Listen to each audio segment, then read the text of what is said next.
情緒波動係指情緒喺短時間內經歷快速、劇烈或者頻繁嘅變化。照顧者長期承受壓力，情緒容易受影響，有時會突然煩躁、低落，甚至覺得自己難以控制情緒。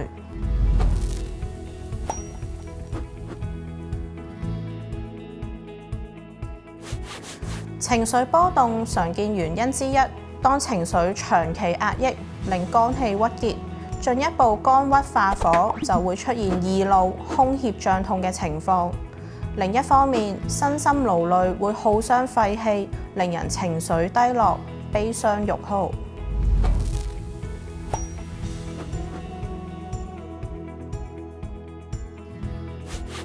中醫覺得情緒其實同我哋臟腑功能息息相關。當情緒壓抑，冇辦法疏導時，肝氣運行唔暢順，就會容易形成肝鬱化火。當人長期勞累，肺氣就會受損，會令人容易出現悲傷、情緒低落嘅表現。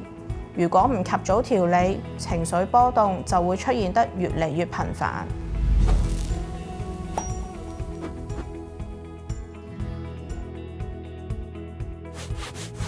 下面介紹一款茶飲——金麥大棗茶，幫助照顧者舒緩低落同埋焦慮嘅情緒。材料包括小麥15克、紅棗10粒、赤甘草5克。首先將材料洗乾淨，紅棗剪開去核，然後所有材料放入煲入面，加水大火煮滾後，轉細火煮15分鐘後飲用。入面嘅小麥可以補中益氣、養心除煩。紅棗健脾養血，赤甘草補脾養心。要留意返，因為赤甘草同小麥含糖較高，患有糖尿病嘅人唔適合飲太多。平時容易胃脹嘅人都唔適合飲用。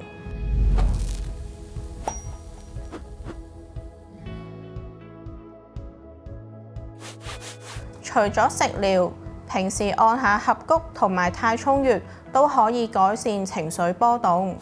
合谷穴喺大拇指同食指指骨嘅交匯處前方凹陷處，太沖穴喺腳背大拇指同第二指指骨交接處前方凹陷處。另外，曬太陽都可以令心情舒暢。最佳做日光浴嘅時間喺上午9點至11點，同埋下午4點至6點。每次可以曬15到30分鐘，最好喺餐後30分鐘進行。如果天氣炎熱，就應該每10分鐘去到陰涼地方休息，避免中暑。曬太陽嘅時候要戴返帽同埋太陽眼鏡，保護返我哋嘅頭部同眼睛。曬完最好相隔返30分鐘先再進食。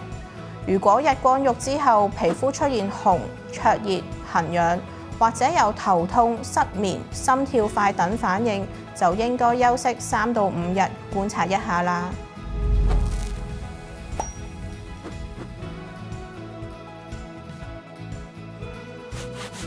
學識疏導情緒，適時放鬆身心，對照顧者嚟講好重要。